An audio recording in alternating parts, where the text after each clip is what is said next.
Hi అండి, నమస్తే. Welcome to my channel voice of Lakshmi. Sri Yeddanapudi Sulochanarani గారు రచించిన తెలిసిన విలువలు అనే పూర్తి కథను ఒకేసారి వినేద్దామండి. అబ్బబ్బా, కాలికి కాస్త దెబ్బ తగిలితే ఇహ కాలమే తీరిపోయిందన్నట్లుగా ఎవరైనా ప్రవర్తిస్తారా మంజు? ఏమిటి ఆ పిచ్చితనం? ఇంకో వారం రోజుల్లో ఎప్పట్లా తిరుగుతావని డాక్టర్ చెప్పలేదు? దెబ్బ తగిలి కాలుకి కట్టిన కట్టుని పదే పదే చూసుకుంటూ ఇహ కుంటిదాన్నైపోతానేమోనని బెంగపడుతున్న భార్య వంక చూస్తూ అన్నాడు. కిటికీ దగ్గరగా మంచం మీద గోడకి చారగిల వేసిన గుండ్రని దిండుని ఆనుకుని కూర్చున్న మంజు ముఖంలో మహారాజ్యాన్ని కోల్పోయిన మహారాణి తాలూకు దీనత్వం కనిపిస్తోంది. ఏం పర్వాలేదు, కత్తిపీట కాబట్టి కాస్త సెప్టిక్ అయింది. దానికి ఇంత భయం దేనికి? మంజు కూర్చున్న మంచానికి పక్కగా ఉన్న డ్రెస్సింగ్ టేబుల్ ముందు నిలబడి అద్దంలో చూసుకుంటూ టై కట్టుకుంటూ అన్నాడు. మీరు అలాగే అంటారు, మీకేం తెలుస్తుంది నా బాధ? ఈ 10 రోజుల నుంచి కాలు కింద పెట్టకుండా ఈ మంచం మీద కూర్చుని నేను చూస్తున్న నరకం మీకే కొంచెం అర్థమైనా మీరు అలా అనరు. అయినా నేనేమైపోతే మీకెందుకు? మీ క్లబ్లకి మీటింగ్స్కి ఏం లోపం రావటం లేదుగా?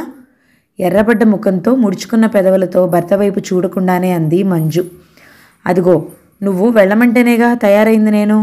సర్లే పోని, నీకు అంత కష్టంగా ఉంటే అసలు వెళ్ళను.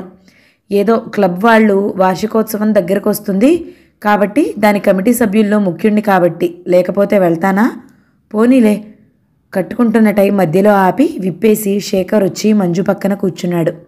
ఏం అక్కర్లేదు, వెళ్ళండి. అయినా 1 రోజో 2 రోజులో మీరు వెళ్ళండి. మరీ ఎందుకో దిగులు అనిపిస్తోంది. మీరు కాస్త కనుమరుగైతే ఈ గాయం ఇంతింతై ఓ రాక్షసులా నన్ను భయపెడుతోంది. నువ్వు కుంటిదానివి సుమా, ఇక జన్మలో నువ్వు మామూలుగా నడవలేవని వెక్కిరిస్తుంది. అదే మీరు పక్కనుంటే భయం వేయదు, కొంచెం ధైర్యంగా ఉంటుంది. నేను ఎలాంటి పరిస్థితుల్లో ఉన్నా, అందంగా ఉన్నా లేకపోయినా, ఆరోగ్యం పాడైనా, అంగవైకల్యం ఉన్నా నన్ను ప్రేమించి ఆదరించగల వ్యక్తి ఒకరున్నారు అనిపిస్తుంది. అంతే. అందుకే ఎప్పుడూ మిమ్మల్ని ఎక్కడికి వెళ్ళనివ్వకుండా చేయాలనిపించేది. అంతేకాని లేకపోతే ఇదివరకు ఎప్పుడైనా నేను ఇలా చేశానా? ఏ రోజునన్నా ముఖం ముడుచుకున్నానా? అది మీకు తెలీదా? మీరు గ్రహించలేరా అసలు విషయం? సిగ్గుతో బాధతో ఎర్రబడిన ముఖాన్ని చేతుల్లో దాచుకుంటూ అంది మంజు. క్షణంసేపు పరిశీలనగా భార్య వంక చూసిన శేఖరం మరికొంచెం దగ్గరగా జరిగి మంజు తల మీద చెయ్యి వేసి జుట్టు నిమురుతూ, నాకు తెలుసు మంజు, ప్రతి చిన్న విషయాన్ని విపరీతంగా తీసుకుని అనుభూతి పొందే నీ మనసు ఎలా గిలగిలలాడుతుందో నేను ఊహించుకోగలను. నన్ను వెళ్ళొద్దనడంలో నీ ఉద్దేశం నాకు అర్థమవుతుంది. కానీ ఏం చేయాలి చెప్పు? 1 అరగంట కంటే ఎక్కువ ఉండను. అన్నీ చెప్పేసి వచ్చేస్తాను. ఈరోజు వెళ్ళాలి. ఏది తలెత్తి చూడు. ఇదిగో, ఈ గడియారం దగ్గర పెట్టుకో. ఇందులో ముళ్ళు 7 చూపేసరికి నేను నీ పక్కన ఉండకపోతే నీ ఇష్టం వచ్చిన శిక్ష విధించు. ఏ తలెత్తు మరి. తన చేతికున్న గడియారం తీసి మంజు చేతికి పెడుతూ అన్నాడు శేఖరం. వద్దు, పర్వాలేదు, మీరు వెళ్ళండి. గడియారం చేతికి పెట్టనివ్వకుండా చేతులు వెనక్కి పెట్టుకుంటూ అంది మంజు. శేఖరం బలవంతాన మంజు చేతికి గడియారం పెట్టి మళ్ళీ అద్దం ముందుకు వచ్చి టై కట్టుకోసాగాడు. మందు తాగు, ఈరోజు జ్వరం రాకపోతే ఇహ రాదని చెప్పాడు డాక్టర్. నేను వస్తూ ఆ టాబ్లెట్స్ తెస్తాను, మందు తాగడం మర్చిపోకు. సాధ్యమైతే ఇంకా ముందుగానే వస్తాను. మాటలు చెప్తూనే వెళ్ళిపోయాడు అతడు. క్రమంగా అతని కారు వెళ్ళిపోతున్న శబ్దం దూరం అవటంతో మంజు లేచి సరిగా కూర్చుంది. గడియారం చూస్తుంది. ముళ్ళు 7 చూసేసరికి నేను రాకపోతే చూడు. భర్త తన చేతికి పెట్టి వెళ్ళిన గడియారాన్ని తడిమి చూసుకుంది. గడియారం చైన్లో శేఖరం చేతి స్పర్శ ఉన్నట్లుగా ఉంది మంజుకి. ఏదైనా కాలికి తగిలిన ఈ దెబ్బ ఇదివరకు తెలియని ఓ కొత్త అనుభవాన్ని నేర్పింది. మంజుకి ఓ విధంగా ఆనందంగానే ఉంది. 10 రోజుల క్రితం శేఖర్ ఆఫీస్ పని మీద క్యాంప్ వెళ్ళాడు. 8 రోజులు ఏదో ఇన్స్పెక్షన్ గొడవ ఉండటం వల్ల, బెంగాల్ నుంచి ఒక ఆఫీసర్ రావడం వల్ల మంజుని తప్పనిసరిగా ఇంటి దగ్గర వదిలేసి వెళ్లాల్సి వచ్చింది. 8 రోజులు 8 యుగాల్లా గడిచాయి. కష్టం మీద శేఖరం తిరిగొచ్చే రోజు వచ్చింది. ఆ రోజు సాయంత్రం కూడా చాలా ఆలస్యంగానే అయింది. అప్పటికే స్నానం అది చేసి శేఖర్కి ఎంతో ఇష్టమైన జరీ అంచు తెల్ల చీర, జాకెట్ వేసుకుని ఇప్పుడో కాసేపట్లోనో వినిపించబోయే మంజు అనే పిలుపు కోసం ఒళ్ళంతా చెవులు చేసుకుని ఇల్లంతా కలిగి తిరుగుతోంది. వంటింట్లో వంట మనిషి సాయంత్రానికి కావలసిన వంటలు చూస్తోంది. శేఖర్ రాగానే స్వయంగా తన చేతులతో కడిపిన కాఫీ ఇవ్వాలనే తొందరలో ఉన్న మంజు వంటింట్లో కాఫీ కలిపే ప్రక్రియలో ఉంది. కాఫీ కలపడం పూర్తయింది. అది ఫ్లాస్క్లో పోయబోతుండగా హాల్లోంచి మంజు అన్న పిలుపు వచ్చింది. అరే, కారు హార్న్ కూడా వినిపించలేదే అనుకున్న సమయానికి అరగంట ముందేగానే ఆ పిలుపు వినిపించడం మంజు తన చెవుల్ని తనే నమ్మలేక హాల్లోకి పరిగెత్తింది. ఆ పరిగెత్తడంలో చాపి అంగవేయడంతో అది కత్తిపీట మీద పడింది. పదునుగల కత్తిమీట దొరికిన అవకాశాన్ని దుర్వినియోగపరుచుకునే మూర్ఖురాల్ని కాదు అన్నట్లు మంజు పాదాన్ని కసుక్కును కొరికింది. అబ్బా అంటూ ఒక్కసారి వంగి పాదాన్ని వదిలించుకునే కాలితోనే కత్తిపీటని పక్కకు నెట్టి మంజు సుడిగాలిలా హాల్లోకి వచ్చింది. అప్పటికే శేఖర్ బూట్లేసి విప్పి కాళ్లతో గోడవారగా తోస్తున్నాడు. ఇంత తొందరగా వచ్చేసారేం? అబ్బా, ఈరోజు అసలు సాయంత్రమే కాలేదు, మీరు వచ్చేశారు, ఎంత బాగుంది. ఈ వారం రోజులు ఒక్క నిమిషం కూడా తోచలేదు. శేఖర్ చేతుల్లో వాలపోయిన మంజుకి కాలు తెగడం కానీ అది రక్తం కుమ్మరిస్తున్నట్లు కానీ తెలీదు. ఆగు, ఉండు మరి, నన్ను మేజోళ్లు విప్పని. తన మెడ చుట్టూ చేతులు వేసిన మంజు చేతుల్ని విడదీస్తూ అన్నాడతను. అసలు విషయం వంటింట్లోంచి చేత్తో గరిట పట్టుకుని వంట మనిషి కన్నులు పెద్దవి చేసుకుని తొంగి చూస్తోంది. ఏమిటిది, నువ్వు నడుస్తుంటే ఈ ముద్రలేమిటి? క్షణంసేపు వంట మనిషి చూస్తుందన్న సంకోచంతో నేలమీద వాలిన శేఖరం చూపులు తెల్లబోయాయి. అప్పుడు గాని మంజుకి గుర్తు రాలేదు కాలుకి దెబ్బ తగిలిందని. అరే, ఏది కాలు? ఇంత రక్తం రావడం ఏమిటి? చప్పున మోకాళ్ళ మీద వంగి కూర్చుని మంజు పాదాన్ని చేతుల్లోకి తీసుకున్నాడతను. గులాబీ రేకులు తాలూకు నాజూకుతనాన్ని నింపుకున్న పాదాలు 2 అంగుళాలు లోతుగా గాయమైంది. ఇంకా రక్తం వస్తూనే ఉంది. ఆ రక్తంలో ఎరుపుకి శేఖరం కన్నులు క్షణంసేపు చెదిరాయి. అవును, వస్తుంటే కత్తిపీటుంది, దానిమీద కాలేశాను, కొంచెం దెబ్బ తగిలింది. మంజుకి అప్పటిగాని గాయం వల్ల కలిగే బాధ గుర్తు రాలేదు. నీ మొహం, అన్నీ కంగారే, అంతా తొందరే. వచ్చేవాణ్ణి ఎక్కడికి పోతాను? కాస్త నిదానంగా రాకూడదు? అంత ఒళ్ళు తెలియకుండా ఎలా పరిగెత్తావు? అసలు వంటింట్లో నీకేం పని వచ్చింది? కింద కత్తిపీట ఎవరు పెట్టారు? భార్య నడుం చుట్టూ చేయి వేసి గోడవారగా ఉన్న కుర్చీలో కూర్చోపెట్టాడు. మంజు నడిచిన ప్రతి అడుగు రక్తంతో తడిసి నేల మీద ముద్రపడింది. అయ్యయ్యో, ఎంత రక్తమో! శేఖరం చప్పున వంగి ప్యాంట్ జేబులోంచి జేబు రుమాలు తీసి పాదానికి నొక్కిపట్టాడు. ఇంట్లో అడుగు పెడుతూనే కోపంగా కేకలు వేస్తున్న శేఖరం స్వరం విని నౌకర్లు వంట మనిషి హాల్లోకి పరిగెత్తుకొచ్చారు. అబ్బా, నొప్పేస్తుంది. కుర్చీలో వెనక్కి వాలి మంజు చేతుల్లో కళ్ళు మూసుకుంది. కానీ బాధతో కాదు, శేఖరం ఆదుర్దా నిండిన స్వరం ఇచ్చే అనుభూతితో, పాదాన్ని సున్నితంగా 2 చేతులతో పట్టుకున్నటి స్పర్శానందంతో. బట్టలు మార్చుకోకుండా మంజుని అలాగే కారులో కూర్చోబెట్టుకుని డాక్టర్ దగ్గరికి తీసుకెళ్లాడతను.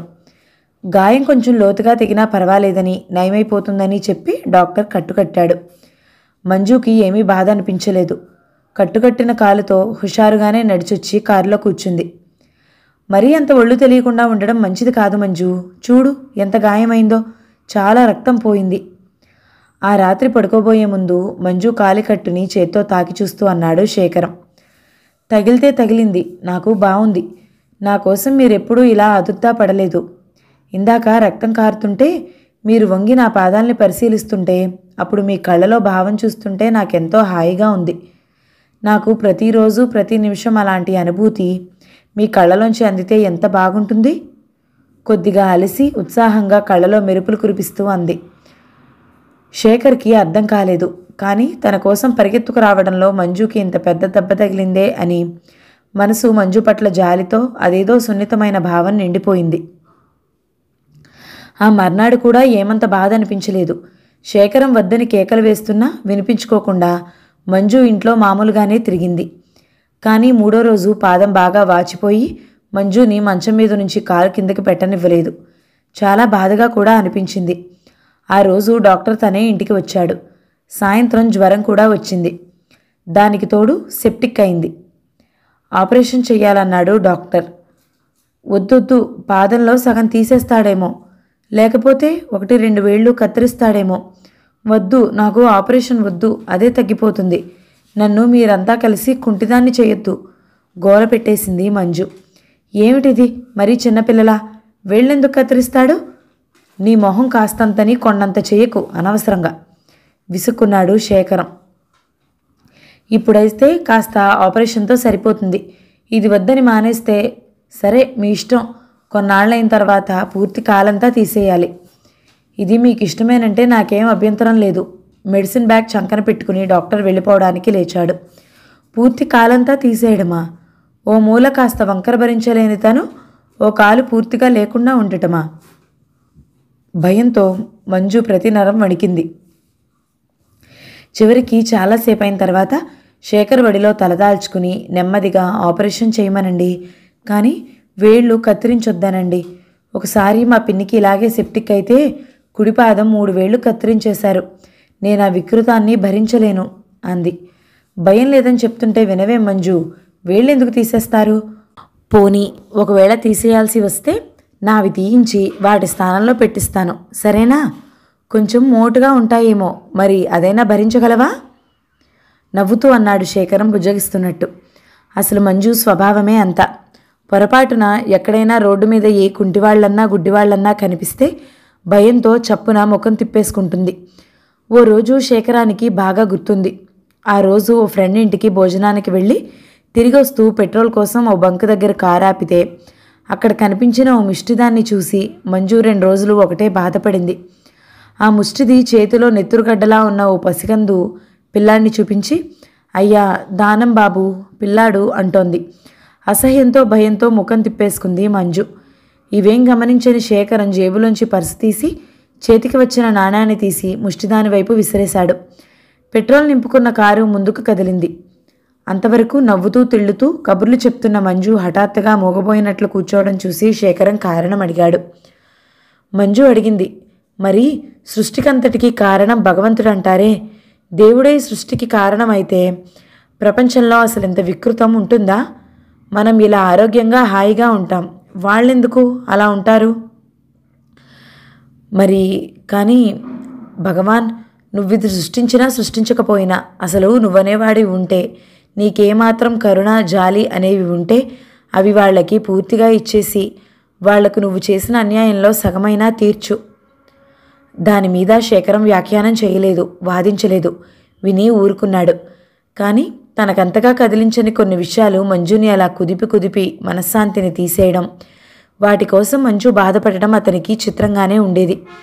అదంతా గుర్తొచ్చిన శేఖరం ఆపరేషన్ అయిన తర్వాత మంజు తలనిమురుతూ పర్వాలేదు, 1 వారం రోజులు పూర్తి విశ్రాంతి తీసుకుంటే మామూలు అయిపోతాయి అని ధైర్యం చెప్పాడు.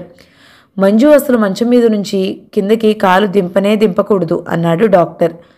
అంతకంటే వేరే నరకం లేదు, అయినా భరించక తప్పలేదు.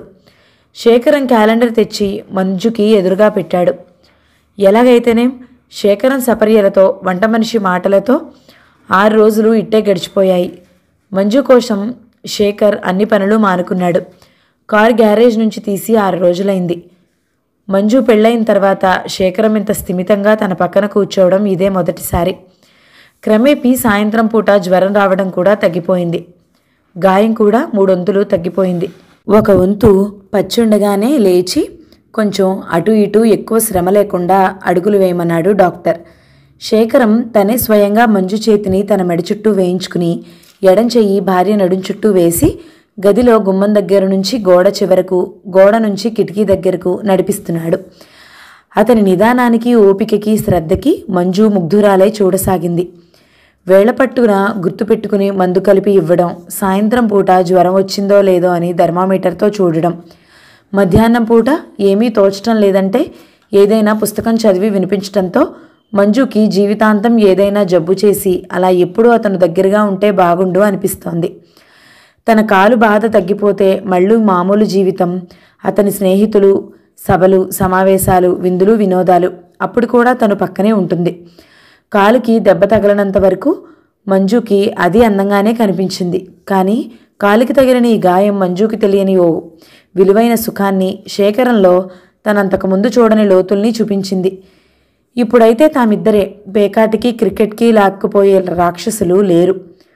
ఓ రోజు సాయంత్రం తనకి మందు కలిపిస్తున్న భర్తని తదేకంగా చూస్తున్న మంజు, మీరు డాక్టరై నేను పేషెంట్నై ఎక్కడో ఓ మారుమూల చాలా అందంగా ఉన్న పరిసరాల మధ్య ఎత్తుగా ఓ కొండ మీద చిన్న డాబాలో ప్రతిరోజు సాయంత్రం నేను ఇలా వెనక్కి చారగిలబడి కూర్చుంటే మీరు అలా టేబుల్ దగ్గర నిలబడి మందు కలుపుతుంటే ఎంత బాగుంటుంది కదూ అంది.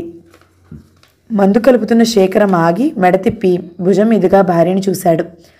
మంజు నిజంగా ఎక్కడో కొండ మీద డాబాలో కూర్చున్నట్టే ఉంది. ఎందుకు అలా చూస్తారు? ఏ అలా ఉంటే బాగుండదా? బాగానే ఉంటుంది, కానీ పులులు సింహాలు వస్తాయని భయం. ఎందుకైనా మంచిది, రేపటి నుంచి ఒక గన్ తెచ్చుకుని షూటింగ్ నేర్చుకుంటాను. ఇదిగో మందు తీసుకో. కానీ మంజు, నువ్వు కథా రచయిత్రివి ఎందుకు కాలేదో నాకు తలబద్దలు కొట్టుకున్నా అర్థం కాదు. ఇంత ఇహలోకం ఉన్నవారు తప్పనిసరిగా కథలు రాయాలి, లేకపోతే మాబోటి వాళ్లకు ప్రమాదం. అంటే అంది మంజు మందు గ్లాస్ తీసుకోకుండా శేఖరం కళ్ళలోకి చూస్తూ. కాదా మరి, చాలామంది ఊహించడంలో తృప్తిపడి ఊరుకుంటారు. నువ్వు ఊహించింది ప్రతీదీ స్వానుభవంలో కావాలంటావు. శేఖరంతో పాటు తను కూడా నవ్వేసింది మంజు. ఆ క్షణం ఎంత బాగుంది. చాలాసేపటి నుంచి శూన్యంలోకి దూసుకొస్తున్న మంజు కనులు కిందికి వాలి చేతుకున్న గడియారం చూశాయి. ముళ్ళు బద్ధకంగా బరువుగా నిర్లక్ష్యంగా తిరుగుతుంది. 7 కావడానికి మరో 10 నిమిషాలుంది. ఎందుకో చెప్పినట్లుగా సరిగ్గా 7 గంటలకి శేఖరం వస్తాడంటే మనసు నమ్మలేకుండా ఉంది. తన చేత వెళ్ళు అనిపించుకునేందుకే అతనంత నమ్రతగా నమ్మకంగా పలికింది. మంజు మనసులో కలిగిన అనుమానం నిజమేనని గడియారం రుజువు చేసింది. 7 గంటలు దాటింది. చకచకా 15 నిమిషాలు గడిచాయి. కానీ శేఖరం రాలేదని అతన్ని అని లాభం లేదు. అసలు తప్పు తనది. వెళ్ళండి వెళ్ళండి అంది. ఇంకొంచెం సేపు అలాగే మూతి ముడుచుకుని కళ్ళు కిందికి వాల్చుకుని కూర్చుంటే అతను అసలు వెళ్ళేవాడే కాదు. వెళ్ళిన తర్వాత రాలేకపోవడం అతని తప్పు కాదు. కానీ ఎలా? ఎన్నాళ్ళు ఇలా గుప్పెట్లో పట్టుకుంటుంది? అతని ఆదరణ కోసం తను బాధపడుతున్నట్లు ఎన్నాళ్ళు నటించగలుగుతుంది? ఒకళ్ళు కావాలని గుప్పెట్లో పట్టుకోవాలని ప్రయత్నించి ఊరుకునేదా ఆ బంధం? ఎంత సున్నితమైంది. కానీ తనేం చేస్తుంది, ఏం చేయగలదు? అసలు ఈ కాలికి దెబ్బ తగలకుండా ఉంటే బాగుండేదేమో. తనకప్పుడు ఈ లోతులు తెలిసేవి కావు. నిట్టూర్పుతో మంజు వెనక్కి వాలింది. మందు వేసుకోలేదు. ఈ వారం రోజుల్లో ఒక్కరోజు తన చేత్తో తను మందు వేసుకోలేదు. టేబుల్ మీద తొంగి చూస్తున్న మందు గ్లాస్ వైపు దృష్టి విగిడ్చి అలాగే ఉండిపోయింది మంజు. ముందర హాల్లో ఉన్న గడియారం 8-9 గంటలు కూడా కొట్టింది. శేఖరం పత్తాలేడు. ఎంత వద్దనుకున్నా మనసు బాధపడకుండా ఉండలేకపోయింది.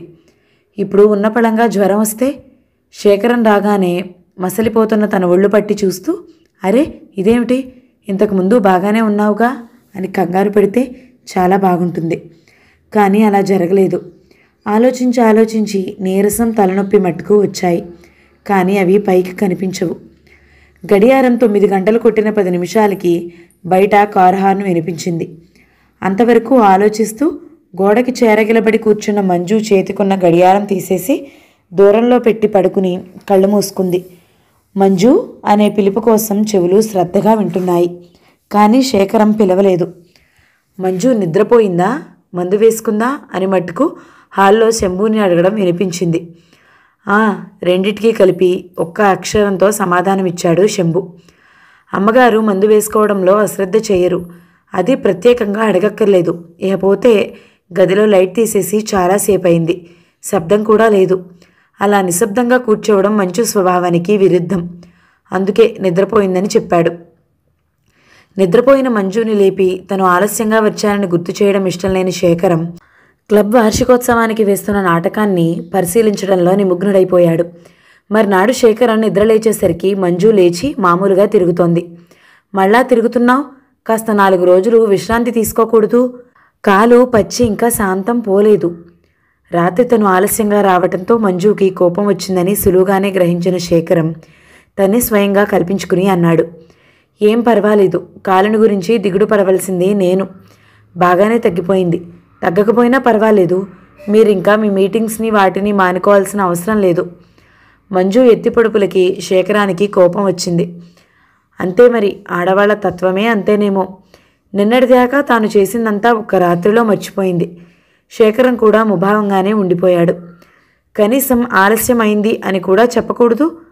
రాత్రి తను అంతసేపు ఎదురు చూస్తే అసలు తనకి కాలు నయం కాకపోతే ఇంకా ఎంత సంతోషించేవాడో. శేఖరం మీద కోపంతో మంజు ఇంట్లో నౌకర్లందరికీ ఒక్కసారిగా సెలవిచ్చింది. ఎన్నాళ్ల నుంచో అడుగుతోంది వంట మనిషి. ఒక్క 4 రోజులు బెజవాడ వెళ్ళి మా చెల్లెల్ని చూసి వస్తానని. సెలవు ఇవ్వడమే కాదు, రైలు ఛార్జీలు కూడా ఇచ్చి మరి 4 రోజులున్నా పర్వాలేదు, నా కాలు నయమైందిగా అని చెప్పి పంపింది. శంభు పెద్దవాడైపోయాడు. రాత్రి దగ్గు అది విపరీతంగా వస్తోందిట. 4 రోజులు కదలకుండా మందు తీసుకోమని ఆజ్ఞలు జారీ చేసింది. ఇహ పోతే రాజుకి సెలవు తీసుకోమని ఎవరూ చెప్పక్కర్లేదు. ఎవరూ పిలవకపోతే అతనే తీసుకుంటాడు. అందరినీ ఒక్కసారి ఎందుకు పంపావు? ఇంట్లో పనులన్నీ ఎవరు చేస్తారు? నీ కాలు ఇంకా పచ్చి మానలేదు. అయినా నాతో మాట మాత్రం కూడా చెప్పక్కర్లేదా? ఇంట్లో నేనింత అనామకుడిగా ఉన్నానా? ప్రతి చిన్న పనికి కుంటుకుంటూ తిరుగుతున్న భార్యని చూసి బాధపడుతూ కోపంతో అన్నాడు శేఖరం. మంజు ఎప్పుడూ అంతే. శేఖరం మీద కోపం వస్తే తన మీద సాధించుకుంటుంది. నేను కాపురానికి వచ్చిన తర్వాత మీతో చెప్పకుండా స్వతంత్రంగా చేసిన పని ఇదొక్కటేగా.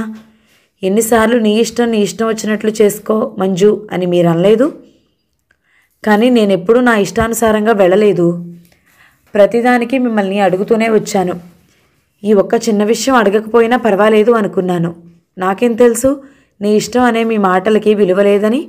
అవి తాత్కాలికంగా నాలుక చివరి నుంచి వచ్చాయని. పెళ్ళైన తర్వాత నేను చేసిన మొదటి తప్పు ఇది. పర్వాలేదు, మీరు క్షమించొచ్చు. బాగా దగ్గరగా వచ్చి తగ్గు స్థాయిలో ఖచ్చితంగా కోపంగా అంటున్న మంజు వంక రెప్పవాల్చకుండా చూడసాగాడు. నిన్న మొన్నటి వరకు పసిపాపలా దేవకన్యలా ఉన్న మంజుకి ఈరోజు ఏమైంది? తనెందుకంటున్నాడు? మంజు మంచుకోరి కాదు, కాస్త కూడా అర్థం చేసుకోదే. ఈసారి శేఖరానికి నిజంగానే కోపం వచ్చింది. అక్కడి నుంచి కదిలి వెళ్ళిపోతూ, సరే నీ ఇష్టం వచ్చినట్లు తిరుగు, కానీ ఈసారి కాలు నొప్పి అంటే మటుకు. శేఖరం ఏదో చెప్పబోయాడు. అనను అంటే అనను, ఒట్టు, సరేనా? కాలు నొప్పే కాదు, నా 2 కాళ్ళు తీసేసినా 2 చేతులు నరికేసినా కళ్ళు 2 గుంటలు పడి కనిపించకపోయినా బాధ అని గాని అబ్బా అని గాని అనను, సరేనా?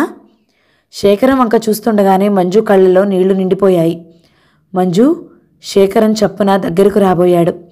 కానీ అతను వచ్చే లోపలే అక్కడి నుంచి పారిపోయింది మంజు, ముఖం 2 చేతులతో కప్పుకుని. ఆ రోజు భోజనం చేయకుండానే వెళ్ళిపోయాడు శేఖరం. మంజు ఏదన్నా భరిస్తుంది గాని శేఖరం వేళకు భోజనం చేయకపోతే ఊరుకోలేదు. అతను బయట ఏదీ తినడు. అందరిలా అతను హోటళ్ల తిళ్లకి అలవాటు పడ్డవాడు కాదు. ఉదయం ఇచ్చిన కాఫీ కూడా తాగలేదు. 12 గంటలకు క్యారియర్లో భోజనం సర్ది రాజుతో ఆఫీస్కి పంపింది. క్యారియర్తో పాటు, నా మీద కోపం ఈ భోజనం మీద చూపించకండి. మీరు పూర్తిగా భోంచేసింది లేంది రాజు పరీక్షగా చూస్తూనే ఉంటాడు.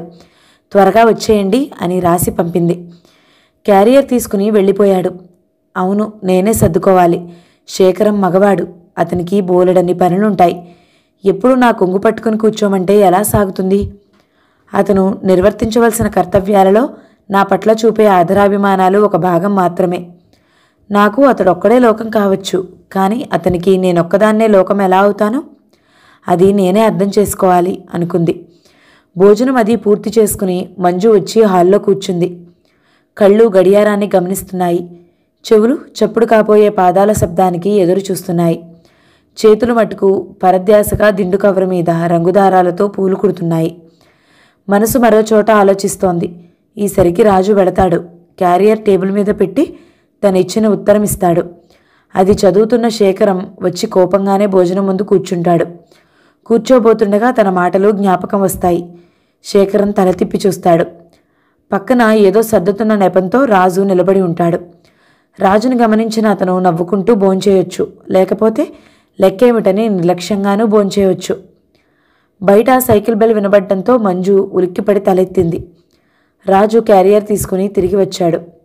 ఏమన్నారు అయ్యగారు? గబుక్కన అడిగేసింది. సమాధానంగా రాజు నవ్వుతూ ఏం చెప్పలేదు. పోనీ జేబులోంచి ఏ కాగితము తీసి ఇవ్వనూ లేదు. నిదానంగా దగ్గరకొచ్చి, ఆఫీసులో లేరమ్మా, వచ్చి 10 నిమిషాలుండి వెళ్ళిపోయారని చెప్పారు. క్యారియర్ తెచ్చేశాను అన్నాడు. మంజు చేతులు అంతవరకు కుడుతున్న దిండు కలివిని నిర్లక్ష్యంగా పక్కకు విసిరేశాయి. అంతవరకు ఆసక్తితో గడియారం వంక చూస్తున్న కళ్ళు కోపంతో ఎరిపెక్కాయి. పెదవులు మట్టుకు లోపల కలిగిన కోపాన్ని దాచుకుని, సరే నువ్వు వెళ్ళి లోపల పని చూసుకో అన్నాయి. రాజు లోపలికి వెళ్ళిపోయాడు. మంజు లేచి వచ్చి గదిలో మంచం మీద పడుకుంది. ఎక్కడికి వెళ్ళినట్లు? ఇంకెక్కడికి? క్లబ్ వార్షికోత్సవం దగ్గరికి వస్తుంది. ఆ రాజా దగ్గరికి వెళ్ళుంటాడు. వెళ్ళేవారు భోంచేసి వెళ్ళకూడదు, తను ఇక్కడ అనవసరంగా కంగారు పడుతుంటే. ఇంకేం, ఆ రాజా దగ్గర భోంచేసి హాయిగా నవ్వుతూ సిగరెట్ కాల్చుకుంటూ కబుర్లు చెప్తుండొచ్చు. మంజు ఒకసారి తన పాదం వైపు చూసుకుంది. దెబ్బ తగలడం ఓ విధంగా మంచిగానే అయింది. తనకి కొన్ని చేతలతో పాటు మరికొన్ని అర్థాలు కూడా తెలిసాయి. పోనీ చెప్పకూడదు అలా వెడుతున్నానని తను కాదంటుందా? పోయిన కోపం రెట్టింపు బలంతో వచ్చి మళ్లీ తిష్టవేసింది. ఆ రోజు కాదు, 6 రోజులు 6 నెలల వరకు శేఖర్తో ఆప్యాయంగా మాట్లాడకూడదు. అతను కేవలం భారీగా చూస్తుంటే తనేనా చూడలేంది? తను చూడగలదు. ఈ క్షణంలో అతను భర్తగా ఇవ్వవలసిన గౌరవం మాత్రమే ఇస్తుంది. ఆ పైన పిసరంత ఆప్యాయత కూడా చూపించకూడదు. అంతే. మంజు మనసులో గట్టిగా ఒట్టు వేసుకుంది. హాల్లో గడియారం 3 కొడుతుండగా వాకిట్లో కారు హారన్ వినిపించింది. ఆ కారు హారన్ శేఖర్దేనని తెలిసిన మంజు మంచం మీద నుంచి లేవలేదు. హాల్లో ఏదో పనిచేస్తున్న రాజు గేటు తీయడం కోసం పరిగెత్తిన శబ్దం వినిపిస్తోంది. లోపలికి కారు వచ్చిన శబ్దం కూడా వినిపిస్తుంది. వింటూ పడుకుంది మంజు, ఏమాత్రం చలనం లేకుండా. రాజు పరిగెత్తుకుంటూ లోపలికి వచ్చాడు. అమ్మగారు, శేఖరం బాబు కళ్ళకేమిటో కట్టుకట్టారు. వెంట డాక్టర్ యోగానందం గారు ఉన్నారు అన్నాడు. ఆ మాటలు పూర్తిగా వినకుండానే మంజు లేచి హాల్లోకి పరిగెత్తుకొచ్చింది. అప్పటికే శేఖర్ లోపలికి వచ్చాడు. అతని కళ్ళు 2 తెల్లటి బ్యాండేజ్తో ఉన్నాయి. చెయ్యి పట్టుకుని నడిపిస్తున్న డాక్టర్ యోగానంద్ గోడవారగా ఉన్న కుర్చీ చూపిస్తున్నాడు. పక్కన రాజా కూడా ఉన్నాడు. ఏమిటిది, ఏమైంది? హాల్లో గుమ్మం దాటి రాబోయి ఆగిపోతూ అంది మంజు. ఆ రోజున తన పాదం తెగినప్పుడు సరిగ్గా ఏ కుర్చీలో కూర్చుందో అదే కుర్చీలో కూర్చున్నాడు శేఖరం. మంజు పిలుపుకి రాజా తల తిప్పి చూశాడు. డాక్టర్ యోగానంద్ మంజు వైపుగా చూస్తూ, ఈరోజు లేచిన వేళ చాలా మంచిదమ్మా. చాలా పెద్ద అపాయం వెంట్రుకవాసిలో తప్పిపోయింది. ఈరోజు శేఖరం కన్ను పూర్తిగా పోవాల్సింది. కేవలం నీ అదృష్టమే అన్నాడు.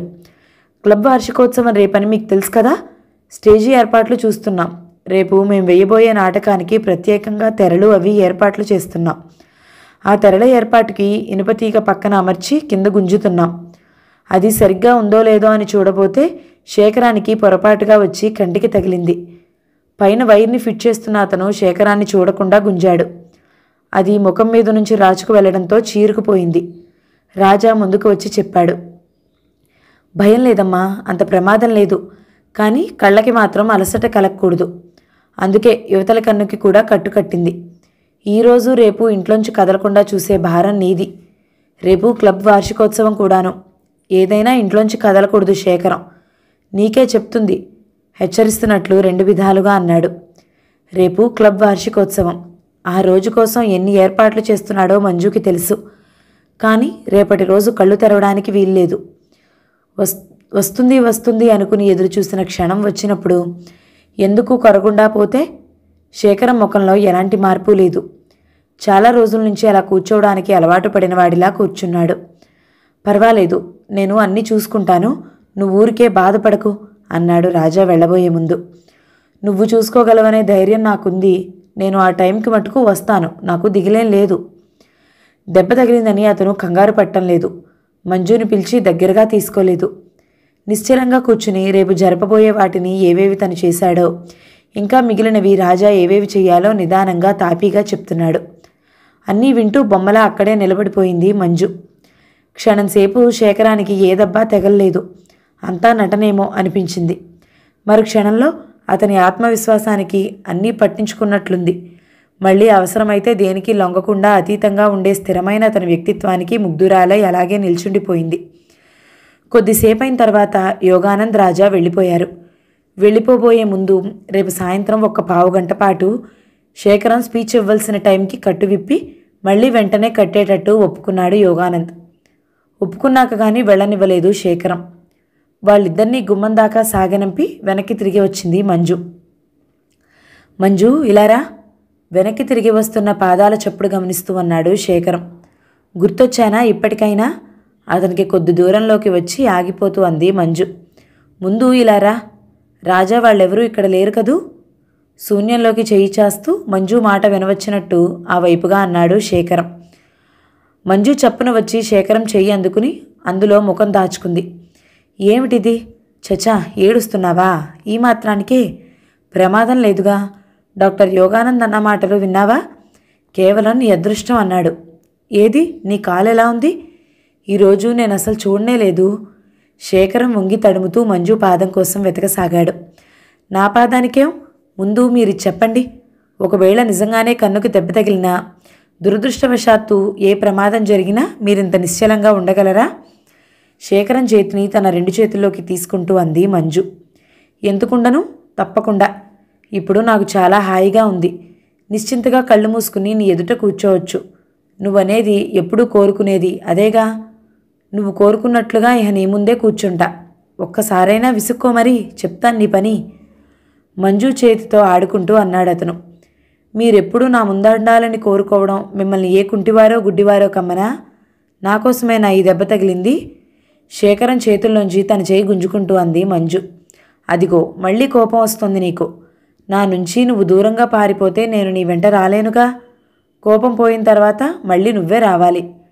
మంజు మళ్ళీ దగ్గరగా వచ్చి చెయ్యిచ్చింది. ఆ చేతిని తీసుకుని మంజుని దగ్గరగా లాక్కుంటూ అన్నాడు శేఖరం. చూడు మంజు, ప్రతిదాన్ని నిమిత్తమాత్రంగా తీసుకోవాలి. నిజంగా బాధపడవలసిన పరిస్థితుల్లో అది మనం ఆపుకున్నా ఆగదు. కానీ ఏదో జరగబోతుంది కాబోతుంది అని బాధపడడం దుర్బలత్వం.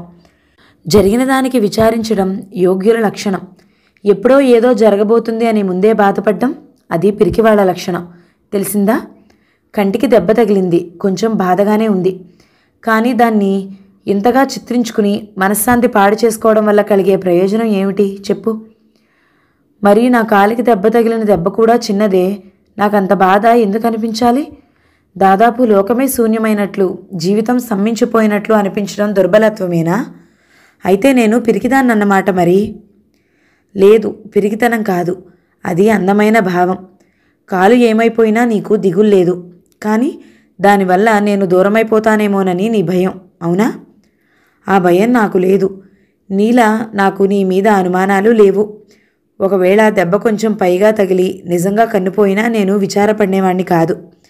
నాకు తెలుసు, నా కన్ను పోతే నువ్వు నా కన్ను అవుతావని. చెప్పు, కాదా? నేను ఉదయం నుంచి ఏం తినలేదన్న సంగతి నువ్వు మర్చిపోయావులా ఉందే. ఆకలి అవుతుంది, నీ చేతులతో తినిపిస్తే తింటాను. ఏది, నన్ను మన గదిలోకి తీసుకెళ్ళు. రేపు క్లబ్కి కూడా నువ్వే తీసుకెళ్ళాలి. చూడు మరి, నువ్వు సరదాకి నేర్చుకున్న కార్ డ్రైవింగ్ ఎలా ఉపయోగపడుతుందో. ఎక్కడ ఆలోచిస్తున్నావు? ఒక్కదానికే సమాధానం చెప్పవే. ఆహా, లేదు, పదండి, గదిలోకి తీసుకెళ్తాను అంది మంజు కుర్చీలోంచి లేచిన శేఖరానికి ఆసరా ఇస్తూ. ఏమిటిది? మీరు చెప్పిందే అన్నిట్లో తిరుగుతూ మళ్ళీ అన్నిటికీ అతీతంగా ఉండడం. అంతేగాని మీ మీద నాకు అనుమానం లేదు అనవన్నమాట. అదేమో నువ్వు తెలుసుకున్న సత్యం అనుకున్నాను అన్నాడు శేఖరం ముందుకు వేయబోతున్న అడుగు ఆపేస్తూ. లేదు, మీతో నాకెప్పుడూ అనుమానం లేదు. ఎందుకో ఒక్కొక్కసారి అలా అంటాను, కానీ అది కూడా మీకు తెలిసే ఉంటుంది. పదండి అంది మంజు కళ్ళు తుడుచుకుని శేఖరం చేయి పట్టుకుని ముందడుగు వేస్తూ. మంజు మనసులో మారుమూల ఎవరో అంటున్నారు, ఇప్పుడు కాదు, కొన్ని కోట్ల యుగాలు గడిచినా అంతేనేమో, స్త్రీ పురుషుల్లో ఉండే ఈ అతి నాజూకైన భావాలకి మార్పు లేదేమో అని. కథా సమాప్తం. కథ మీకు నచ్చినట్లయితే లైక్ చేయండి, షేర్ చేయండి, ఛానల్ని సబ్స్క్రైబ్ చేయండి. Thank you so much for watching. నమస్తే.